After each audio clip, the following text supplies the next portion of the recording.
você está exausto. E eu sei disso. Por mais que tente pensar positivo, por mais mantras que repita ou vídeos motivacionais que assista, os pensamentos negativos continuam voltando.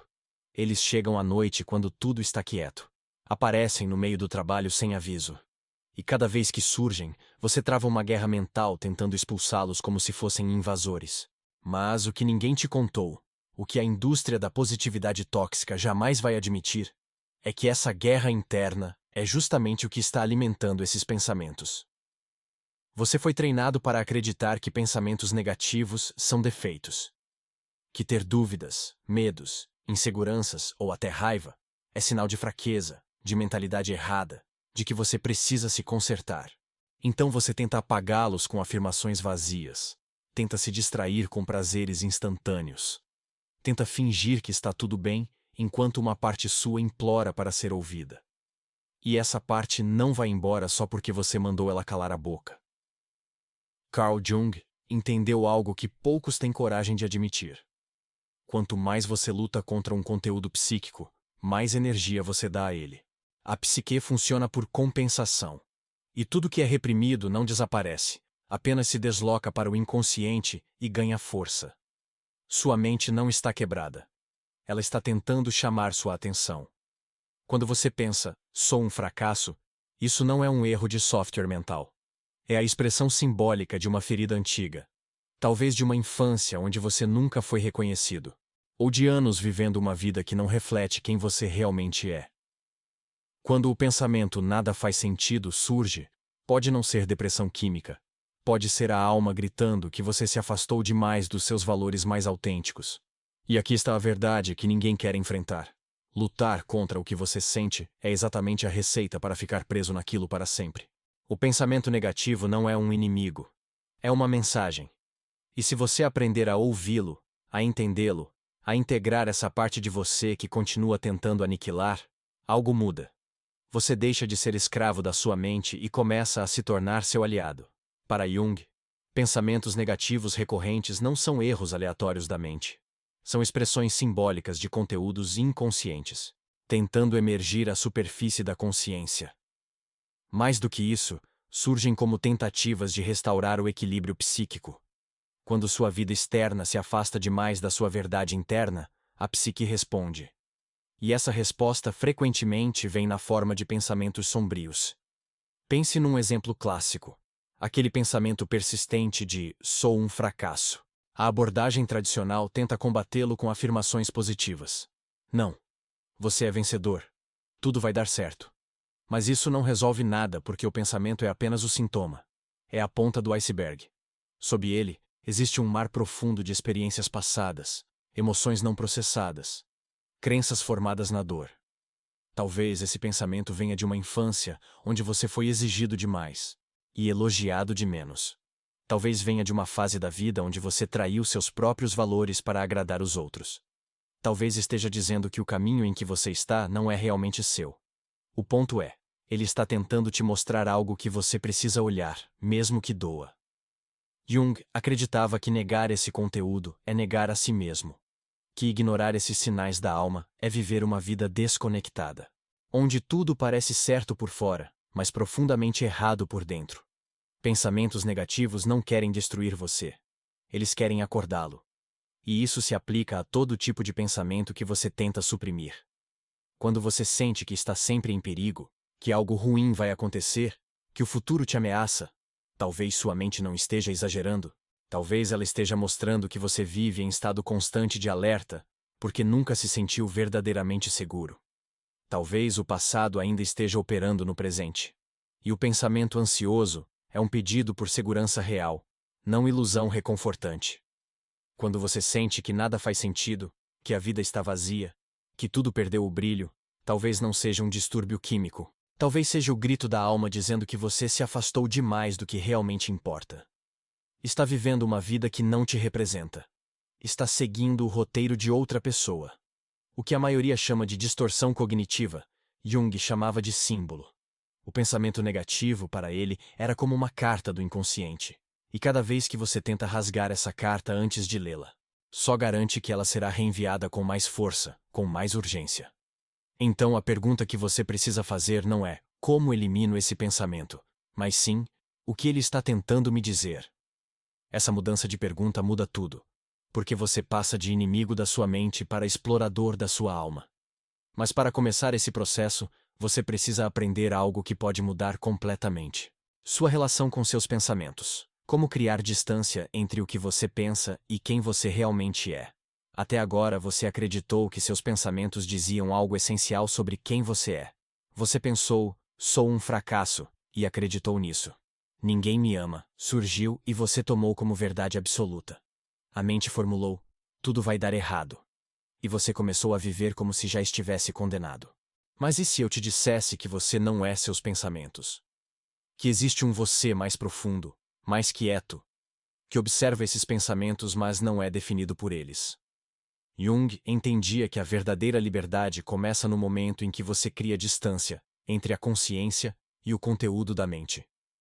Ele ensinou que a psique é formada por múltiplas vozes internas, arquétipos, complexos, fragmentos emocionais, todos coexistindo dentro de nós. E o eu que sofre, geralmente, é aquele identificado demais com apenas uma dessas vozes. Quando você acredita que é o pensamento negativo, fica à mercê dele. Mas quando aprende a observá-lo como algo acontecendo dentro de você, e não como você, a estrutura muda completamente. Imagine o seguinte: você está numa sala e há uma televisão ligada. Na tela, passa um filme sobre fracasso, medo, rejeição. Esse é o pensamento negativo. A maioria das pessoas vive grudada na tela acreditando que aquela é a única realidade possível. Mas você não é a tela. Você é quem está sentado na sala, o observador. E no momento em que você se lembra disso, começa a recuperar o controle que achava ter perdido para sempre. É aqui que entram práticas fundamentais como a linguagem de distanciamento. Quando você pensa sou inadequado, esse pensamento te engole. Mas se muda a linguagem para estou tendo o pensamento de que sou inadequado, algo se separa. O espaço interno se expande. E onde há espaço, há possibilidade de escolha. O pensamento deixa de ser uma ordem e vira um fenômeno transitório. Jung dizia que o inconsciente se manifesta através de imagens, símbolos e pensamentos espontâneos. Eles emergem, mas não necessariamente dizem toda a verdade. A consciência precisa dialogar com eles, interpretá-los, integrá-los. E isso só é possível quando você não está fundido com o conteúdo psíquico. Quando você é o céu, e o pensamento é apenas uma nuvem que passa. Em algumas abordagens contemporâneas, essa prática é chamada de difusão cognitiva. Mas a essência já estava presente na psicologia profunda de Jung. Se você se funde com o pensamento, ele te possui. Se você o observa, ele perde o domínio. Então, toda vez que um pensamento negativo surgir, pratique isso. Em vez de dizer, sou inútil, diga, estou tendo o pensamento de que sou inútil. Em vez de afirmar, ninguém me ama, diga, minha mente está criando um cenário onde me sinto rejeitado. Em vez de tudo vai dar errado, diga, estou notando um pensamento catastrófico passando pela minha consciência.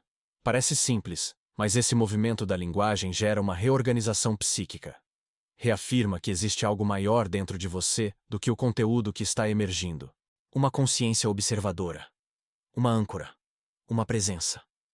E essa presença é o início da verdadeira cura. Agora que você aprendeu a criar distância entre si mesmo e seus pensamentos, é hora de dar o próximo passo. Entrar num diálogo consciente com eles. Parece estranho, eu sei. Conversar com pensamentos, ouvir suas respostas. Mas essa é uma das práticas mais profundas que Jung desenvolveu. E uma das mais transformadoras. Chama-se imaginação ativa. Se este conteúdo está fazendo sentido para você, deixe seu like e se inscreva no canal. Sua jornada de transformação começa agora. Consiste em algo simples, porém poderoso. Permitir que o conteúdo inconsciente tenha voz e, mais importante, permitir-se ouvi-lo. Pense assim. Todo pensamento recorrente carrega uma intenção por trás. Mesmo os mais sombrios, duros, desconfortáveis. Eles não estão surgindo por acaso. Têm uma função, uma mensagem, um propósito, por mais disfuncional que possa parecer. O problema é que, como fomos ensinados a suprimir, julgar ou temer esses pensamentos, nunca paramos para ouvir o que eles realmente estão tentando nos dizer. Jung acreditava que quando o conteúdo inconsciente não é integrado, ele age como uma entidade autônoma dentro da psique. Em outras palavras, é como se uma parte da sua mente começasse a funcionar independentemente de você. Essa parte pensa, fala, repete mensagens, interfere nas suas decisões, e você sente como se estivesse lutando contra si mesmo. A imaginação ativa serve para trazer essa parte à luz da consciência, para dar a ela um nome, uma forma simbólica, uma voz, e assim dissolver seu poder tirânico. E o processo é mais acessível do que parece.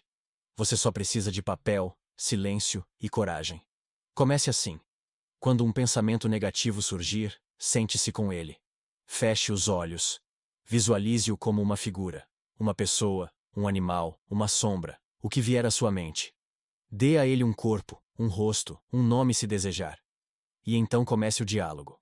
Escreva no papel, palavra por palavra, sem censura, sem julgamento. Apenas pergunte: você, por que continua voltando? Pensamento: por que você precisa entender algo que está ignorando? Você: o que estou ignorando? Pensamento: a ferida que você carrega daquela rejeição, a dor de não se sentir suficiente. Apareço para te lembrar disso. Você pode se surpreender com o que emerge. Muitos pensamentos negativos têm uma função protetora distorcida. Estão tentando evitar que você se exponha ao risco, à dor, ao fracasso. Estão tentando controlar o sofrimento futuro, mesmo que isso signifique te aprisionar no presente. Considere este exemplo. Você: por que você sempre me diz que sou um fracasso? Pensamento: porque se você acreditar nisso, nunca vai realmente tentar. E se nunca tentar, nunca será humilhado de novo. Essa lógica pode parecer absurda, mas para o inconsciente faz sentido. A mente prefere o sofrimento familiar ao risco do desconhecido, mesmo que isso custe sua liberdade, sua alegria, sua vida autêntica. E é por isso que quando você ouve esse pensamento, reconhece sua intenção e oferece uma nova forma de proteção, ele se dissolve. Não precisa mais gritar para ser ouvido. Você pode responder assim: você, obrigado por tentar me proteger, mas agora eu posso falhar e sobreviver. Posso arriscar e ainda assim me abraçar. Não preciso mais viver com medo de mim mesmo. Esse é o verdadeiro poder da imaginação ativa. Transforma o inimigo interno em aliado. Devolve à consciência o que antes estava exilado. E quando isso acontece, o pensamento perde sua carga destrutiva porque, pela primeira vez, foi ouvido com atenção e respeito. Você passou a vida acreditando que precisava escolher um lado: luz ou sombra, força ou fragilidade, fé ou dúvida, esperança ou desespero, pensamentos positivos ou negativos. Mas e se eu te dissesse que essa necessidade de escolher é justamente o que te mantém preso? Jung nos mostra algo que vai contra tudo o que a mentalidade binária moderna tenta ensinar. A verdadeira maturidade psicológica começa quando você é capaz de sustentar dois opostos ao mesmo tempo, sem precisar destruir um para validar o outro. Essa é uma das ideias mais revolucionárias da psicologia analítica. A psique não busca positividade constante, mas a integração dos opostos. Jung chamou isso de sustentar a tensão dos opostos. E isso é exatamente o que a maioria das pessoas não consegue fazer. Porque dói. Porque exige complexidade. Porque te força a sair do conforto do pensamento simples, aquele que divide tudo em certo ou errado, bom ou mal, positivo ou negativo. Quando um pensamento negativo surge, o impulso imediato é combatê-lo com seu oposto. Não posso pensar assim. Preciso focar no lado bom. Preciso ser grato. Mas o que acontece é que, ao fazer isso, você não está integrando nada. Está criando uma guerra interna. Está tentando silenciar uma parte da sua psique com a voz de outra. E como já vimos, toda parte que é silenciada volta mais forte. Agora, imagine fazer diferente. Imagine olhar para dentro e dizer: uma parte de mim se sente um fracasso, e outra parte sabe que tenho valor e estou crescendo. Ambas são verdadeiras. Ambas existem em mim. E posso sustentar essa tensão sem desabar. Percebe a mudança? Em vez de tentar aniquilar um lado, você o reconhece. Reconhece que a dor existe, que o medo é real, que o pensamento negativo tem sua razão de ser. E, ao mesmo tempo, afirma a parte de você que não se reduz àquilo. Isso não é otimismo. Isso é integralidade. É presença. É a coragem de ver a totalidade sem tentar reduzi-la a uma metade confortável. A maioria das pessoas quer soluções rápidas. Querem frases de efeito que resolvam tudo. Querem banir o negativo e viver só no positivo. Mas essa é uma ilusão infantil. Jung sabia que a alma humana não opera em extremos. Ela se desenvolve no meio do paradoxo. E é justamente nesse meio, naquele lugar desconfortável entre os polos, que a transformação acontece. Pratique isso conscientemente. Quando o pensamento "sou inadequado" vier, diga: uma parte de mim acredita nisso, e outra parte reconhece que estou aprendendo, crescendo, evoluindo. Ambas coexistem. Quando o pensamento "tudo vai dar errado" vier, diga: uma parte de mim tem medo, e outra parte confia que posso lidar com o que vier. Posso sentir ambas. Você não precisa mais eliminar a dor para afirmar a força. Não precisa apagar o medo para acessar a coragem. Não precisa negar a sombra para viver a luz. Você precisa ser grande o suficiente para sustentar ambos ao mesmo tempo. E isso exige uma psique que parou de fugir da complexidade e começou a habitá-la. Chegamos a um dos pontos mais difíceis e libertadores de toda essa jornada: a aceitação radical. Não a aceitação passiva que você diz em voz alta enquanto por dentro ainda quer se livrar do que sente, mas a aceitação profunda, consciente, corajosa de que pensamentos negativos fazem parte da experiência humana. Que tê-los não significa que você está quebrado, perdido ou espiritualmente inferior. Significa simplesmente que você é humano e que está vivo. Jung nunca prometeu um caminho sem dor. Pelo contrário, ele sabia que o verdadeiro processo de individuação, isto é, o desenvolvimento de uma identidade plena e autêntica, exigia que o indivíduo enfrentasse tudo que foi reprimido, negado e esquecido dentro de si. Pensamentos negativos não são obstáculos no caminho da cura. Eles são o próprio caminho. São as trilhas que a alma traça para te guiar de volta ao que foi abandonado. E o que foi abandonado é frequentemente o que mais precisa ser resgatado. Você aprendeu a tratar seus pensamentos como inimigos, como vírus a serem eliminados, como defeitos a serem corrigidos. Mas Jung nos oferece uma virada brutal e libertadora. O que você chama de defeito pode ser um pedido de reconexão. O que você chama de negatividade pode ser um fragmento de si mesmo gritando para voltar para casa. A aceitação radical começa quando você para de se criticar por ter pensamentos negativos. Quando, em vez de perguntar, "por que ainda penso assim?", você diz, "é natural que eu pense assim considerando o que vivi." Essa frase simples contém mais poder terapêutico que 1000 mantras de positividade. Porque ela reconhece sua história, sua dor, seus padrões, seu caminho real, não idealizado. Aceitar não é se render à escuridão. É parar de fugir dela. É tornar-se capaz de caminhar nela sem se perder. Porque agora, você tem luz suficiente dentro de você para não ser engolido.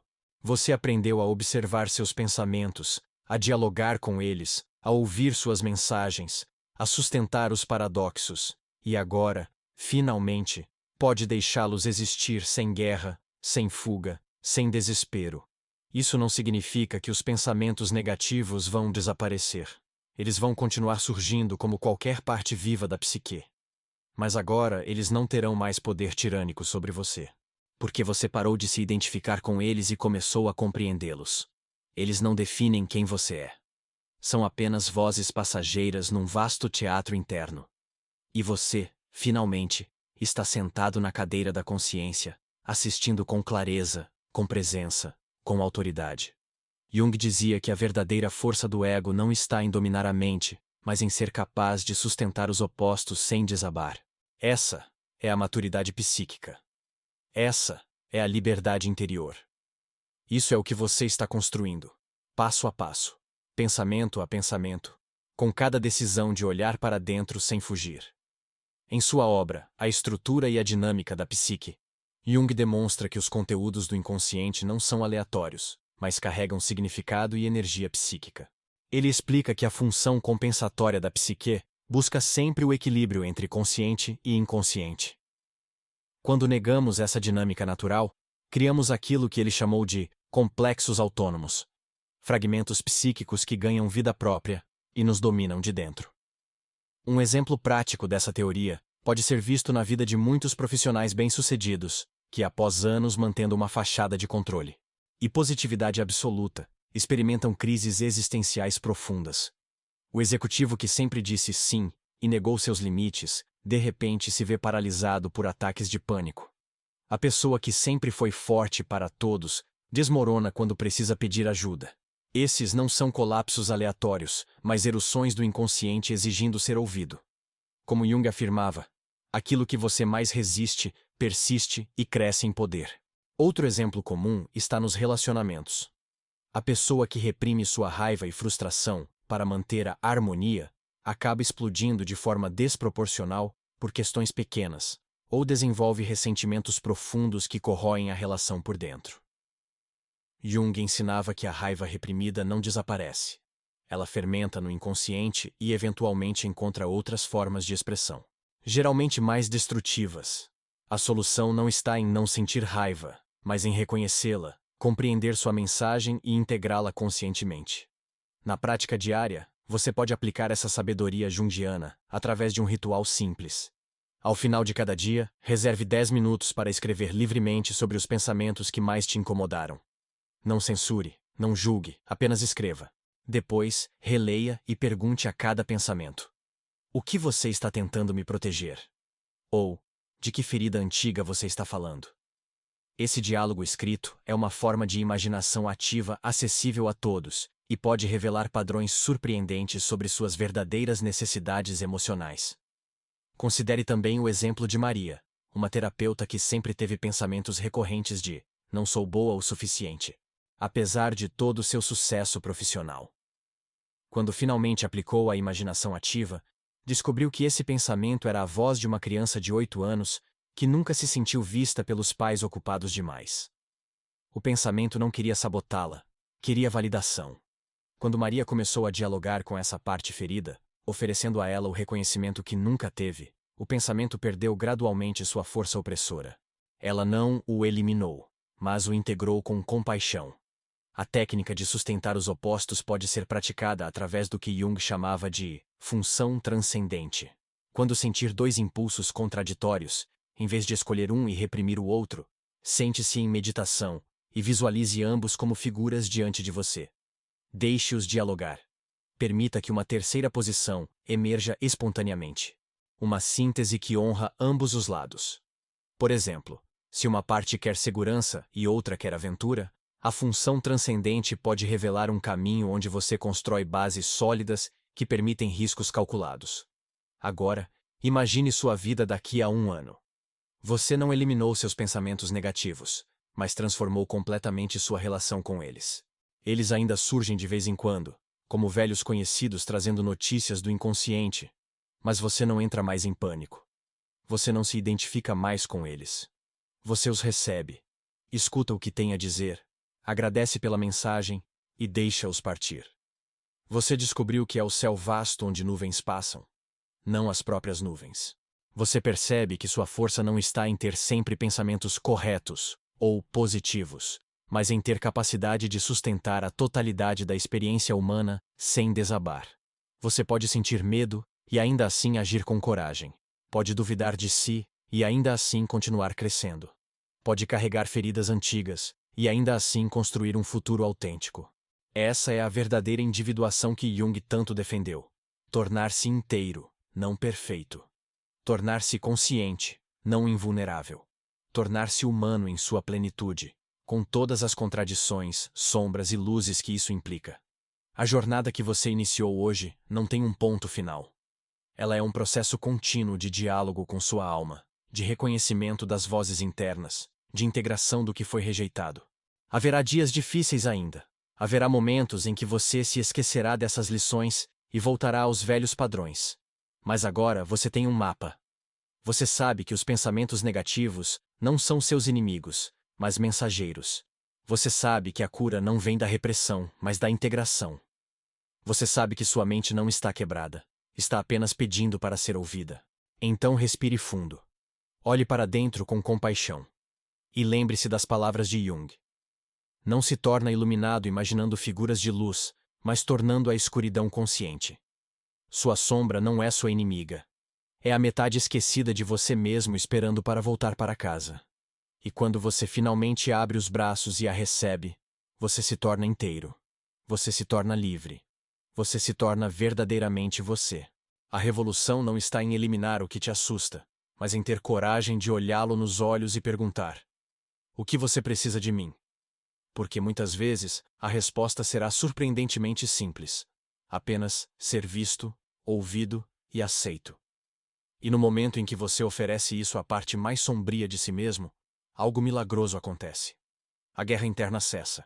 E no silêncio que se segue, você finalmente pode ouvir a voz mais profunda e verdadeira que sempre esteve lá, esperando pacientemente que você parasse de lutar consigo mesmo e começasse a se amar por inteiro. Esse é o convite que fica. Pare de fugir da sua própria mente. Pare de tratar seus pensamentos como invasores. Comece a vê-los como professores, guias, mensageiros de uma sabedoria mais profunda, que sua consciência racional ainda não alcançou. E quando você fizer isso, quando finalmente baixar as armas nessa guerra interna sem sentido, vai descobrir algo extraordinário. Você nunca esteve quebrado. Estava apenas fragmentado. E agora, pedaço por pedaço, pensamento por pensamento, está se tornando inteiro novamente.